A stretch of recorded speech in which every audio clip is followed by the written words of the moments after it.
Hello दोस्तों, नमस्कार। राधे राधे। श्री शिवाय नमस्तुभ्यम। आज मैं आपको शिव पुराण अध- ग्रंथ के अध्याय 1 के बारे में बताऊंगी। जैसा कि आप शिव पुराण अगर आप प्रारंभ करना चाहते हैं तो इसकी पूजा अवश्य करें और संकल्प लें कि आपको सावन मास में आपको पूरी शिव पुराण खत्म करना है। एक दीपक अवश्य जला लें और एक जल का पात्र अवश्य रखें। और ये हमारा ग्रंथ है, पुराण है, इसको जमीन पे रख के या किसी कपड़े पे रख के ऐसे नहीं पढ़ना चाहिए। एक ये आता है ग्रंथ रखने के लिए, उस पे रख के हमें पाठ करना चाहिए। चलिए शुरू करते हैं अध्याय 1 शिव पुराण। ओम श्री शिवाय नमस्तुभ्यम। श्री ओम नमः शिवाय। ओम नमः शिवाय। श्री सौनक जी से ने पूछा, महाज्ञानी सूत जी, आप संपूर्ण सिद्धांतों के ज्ञाता हैं। प्रभु, मुझसे पुराणों की कथाओं के सार तत्व का विशेष रूप से वर्णन कीजिए। ज्ञान और वैराग्य सहित भक्ति से प्राप्त होने वाले विवेक की वृद्धि कैसे होती है तथा साधु पुरुष किस प्रकार अपने काम, क्रोध आदि मानसिक विकारों का निवारण करते हैं। इस घोर कलकाल में जीव प्राय आसुर स्वभाव के हो गए हैं। उस जीव समुदाय को शुद्ध देवी संपत्ति से युक्त बनाने के लिए सर्वश्रेष्ठ उपाय क्या है? आप इस समय मुझे ऐसा कोई शाश्वत साधन बताइए जो कल्याणमयी वस्तुओं में भी सबसे उत्कृष्ट एवं परम मंगलकारी हो तथा पवित्र करने वाले उपायों में भी सर्वोत्तम पवित्र कारक उपाय हो। तात वह साधन ऐसा हो जिसके अनुष्ठान से शीघ्र ही अंतःकरण की विशेष शुद्धि हो जाए तथा इससे निर्मल चित्त वाले पुरुष को सदा के लिए शिव की प्राप्ति हो जाए। श्री सूत जी ने कहा, मुनि श्रेष्ठ सौनक, तुम धन्य हो क्योंकि तुम्हारे हृदय में पुराण कथा सुनने का विशेष प्रेम एवं लालसा है। इसलिए मैं शुद्ध बुद्धि से विचार कर तुम में परम उत्तम शास्त्र का वर्णन करता हूँ। बस वह संपूर्ण शास्त्रों के सिद्धांत से संपन्न, भक्ति आदि को बढ़ाने वाला तथा भगवान शिव को संतुष्ट करने वाला है। कानों के लिए रसायन अमृत स्वरूप तथा दिव्य है। तुम उसे श्रवण करो मुने। वह परम उत्तम शास्त्र है शिव पुराण, जिसका पूर्व काल में भगवान शिव ने ही प्रवचन किया था। यह काल रूपी सर्प से प्राप्त होने वाले महान त्रास का विनाश करने वाला उत्तम साधन है। गुरुदेव व्यास से सनत कुमार मुनि का उपदेश पाकर बड़े आदर से संक्षेप में ही इस पुराण का प्रतिपादन किया है। इस पुराण के प्रणयन का उद्देश्य है कलयुग में उत्पन्न होने वाले मनुष्यों के परम हित का साधन। यह शिव पुराण परम उत्तम शास्त्र है। इसे इस भूतल पर भगवान शिव का वाङ्मय स्वरूप समझना चाहिए। सब प्रकार से इसका सेवन करना चाहिए। इसका पठन और श्रवण सर्व साधन रूप है। इससे शिव भक्ति पाकर श्रेष्ठतम स्थिति में पहुंचा हुआ मनुष्य शीघ्र ही शिव पद को प्राप्त कर लेता है। इसलिए संपूर्ण यत्न करके मनुष्यों ने इस पुराण को पढ़ने की इच्छा की है अथवा इसके अध्ययन को अभीष्ट साधन माना है। इसी तरह इसका प्रेम पूर्वक श्रवण भी संपूर्ण मनोवांछित फलों को देने वाला है। भगवान शिव के इस पुराण को सुनने से मनुष्य सब पापों से मुक्त हो जाता है तथा इस जीवन में बड़े बड़े उत्कृष्ट भोगों का उपभोग करके अंत में शिवलोक को प्राप्त कर लेता है। यह शिव पुराण नामक ग्रंथ 24,000 श्लोकों से युक्त है। इनकी 7 संहिताएं हैं। मनुष्य को चाहिए कि वह भक्ति, ज्ञान और वैराग्य से संपन्न हो बड़े आदर से इसका श्रवण करे। 7 संहिताओं से युक्त यह दिव्य शिव पुराण परम ब्रह्म परमात्मा के समान है, विराजमान है और सबसे उत्कृष्ट गति प्रदान करने वाला है। जो निरंतर अनुसंधान पूर्वक इस शिव पुराण को बाँचता है अथवा नित्य प्रेम पूर्वक इसका पाठ मात्र करता है, वह पुण्यात्मा, इसमें संशय नहीं है। जो उत्तम बुद्धि वाला पुरुष अंत काल में भक्ति पूर्वक इस पुराण को सुनता है, उस पर अत्यंत प्रसन्न हुए भगवान महेश्वर उसे अपना पद प्रदान करते हैं। जो प्रतिदिन आदर पूर्वक इस शिव पुराण का पूजन करता है वह इस संसार में संपूर्ण भोगों को भोग कर अंत में भगवान शिव के परम पद को प्राप्त कर लेता है। जो प्रतिदिन आलस्य रहित हो, रेशमी वस्त्र आदि के वस्त्र से इस शिव पुराण का सत्कार करता है वह सदा सुखी होता है। वह शिव पुराण निर्मल तथा भगवान शिव का सर्वस्व है। जो इंद्रलोक और धरती परलोक में भी सुख चाहता है उसे आदर के साथ प्रयत्न पूर्वक इसका सेवन करना चाहिए। यह निर्मल एवं उत्तम शिव पुराण धर्म, अर्थ, काम और मोक्ष रूप चारों पुरुषार्थों को देने वाला है। अतः सदा प्रेम पूर्वक इसका श्रवण एवं विशेष पाठ करना चाहिए। शिव पुराण के श्रवण से देवराज को शिवलोक की प्राप्ति तथा चंचुला का पाप से भय एवं संसार से वैराग्य हुआ। श्री शौनक जी ने कहा, महाभाग सूत जी, आप धन्य है, परमार्थ तत्व के ज्ञाता है। आपने कृपा करके हम लोगों को यह बड़ी अद्भुत एवं दिव्य कथा सुनाई है। भूतल पर इस कथा के समान कल्याण का सर्वश्रेष्ठ साधन दूसरा कोई नहीं है। यह बात हमने आज आपकी कृपा से निश्चय पूर्वक समझ ली है।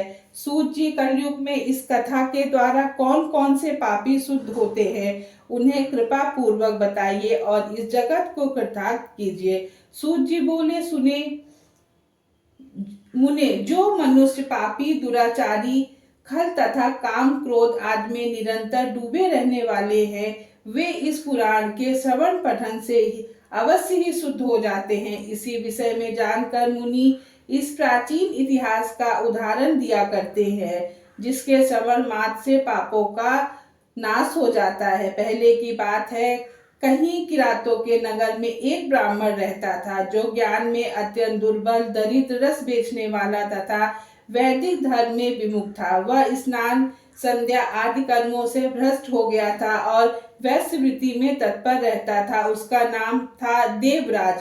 वह अपने ऊपर विश्वास करने वालों को ठगा करता था। उसने ब्राह्मणों, क्षत्रियों, वैश्यों, शूद्रों तथा दूसरों को भी अनेक बहानों से मारकर उनका धन हड़प लिया, परंतु उस पापी का थोड़ा सा भी धन कभी धर्म के कार्य में नहीं लगा था। वह वैश्यागामी तथा सब प्रकार से आचार भ्रष्ट था। एक दिन घूमता घामता वह देवलोक से प्रतिष्ठानपुर में जा पहुंचा। वहां उसने एक शिवालय देखा जहां बहुत से साधु महात्मा एकत्र हुए थे।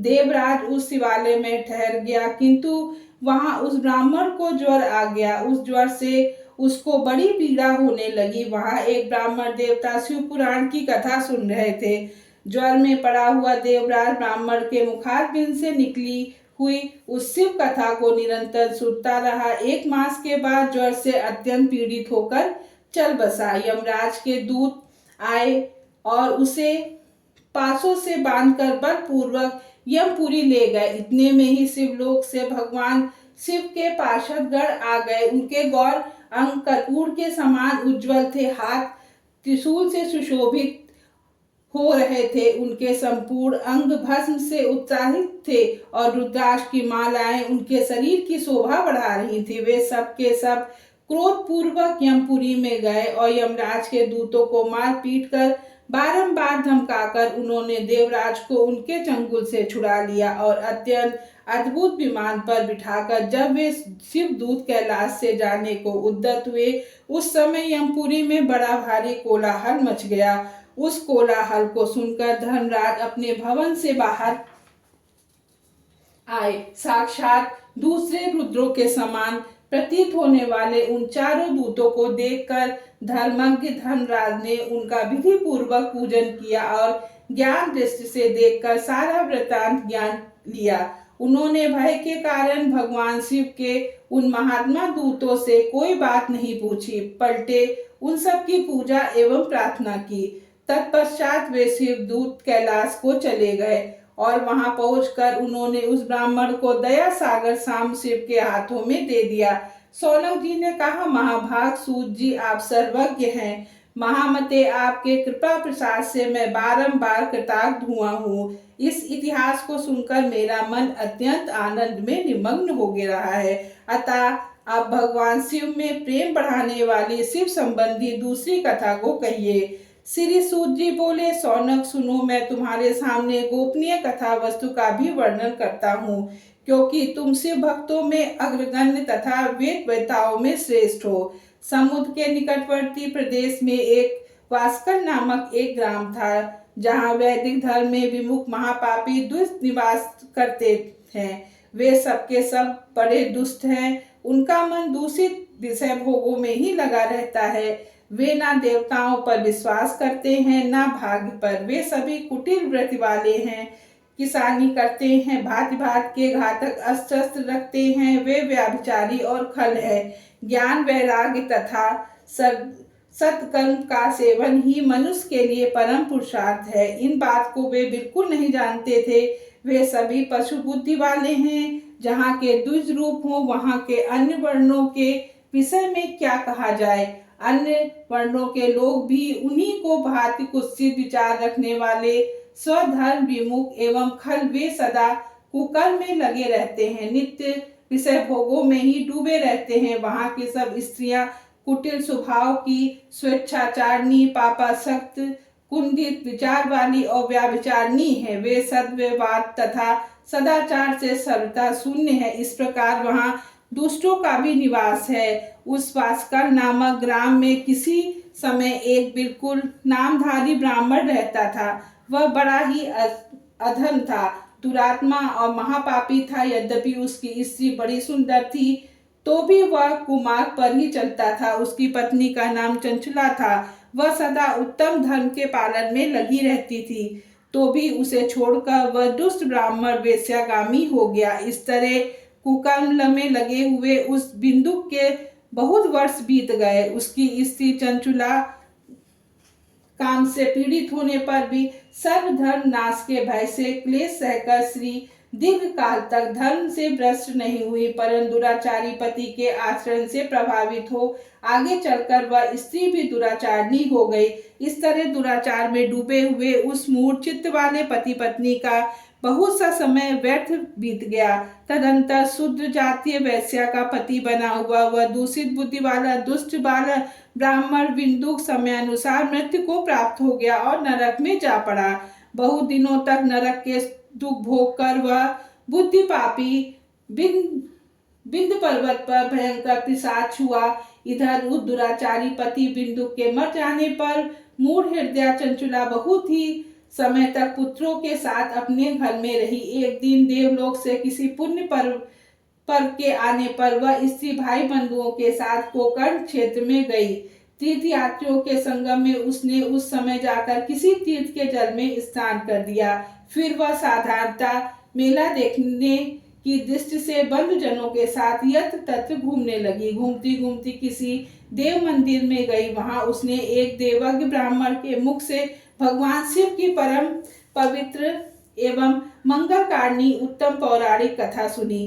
कथावाचक ब्राह्मण कह रहे थे, जो स्त्रियां पर पुरुषों के साथ व्यभिचार करती हैं, वे मरने के बाद यमलोक चली जाती हैं तथा यमराज के दूत उसकी योनियों में तपे हुए लोहे का परत डालते हैं। पौराणिक ब्राह्मणों के मुंह से यह बैराग बढ़ाने वाली कथा सुनकर चंचुला भय से व्याकुल हो वहां कांपने लगी। जब कथा संपन्न हुई तो सुनने वाले सब लोग वहां से बाहर चले गए।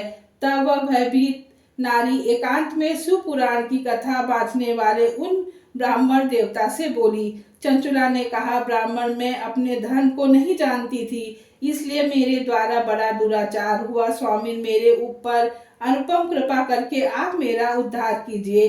आज आपके वैराग्य रस से ओतप्रोत इस प्रवचन को सुनकर मुझे बड़ा भय लग रहा है। मैं कांप उठी हूँ और मुझे इस संसार से वैराग्य हो गया है। मुझ मूढ़ चित्त वाली पापनी को धिक्कार है। मैं सर्वथा निंदा के योग्य हूँ, कुत्सित विषयों में फंसी हुई हूँ और अपने धर्म में विमुख हो गई हूँ। हाय, न जाने किस किस घोर कष्टदायक दुर्गति में मुझे पड़ना पड़ेगा और वहाँ कौन बुद्धिमान पुरुष कुमार्ग में मन लगाने वाली मुझ पापनी का साथ देगा। मृत्यु काल में उन भयंकर यमदूतों में कैसे दिखूंगी, जब मैं बलपूर्वक मेरे गले में फंदे डालकर मुझे बांधेंगे, तब मैं कैसे धीरज धारण कर सकूंगी। नरक में जब मेरे शरीर के टुकड़े टुकड़े किए जाएंगे, उस समय विशेष दुख देने वाली उस महायातना को मैं वहां कैसे सहन करूंगी। हाय, मैं मारी गई, मैं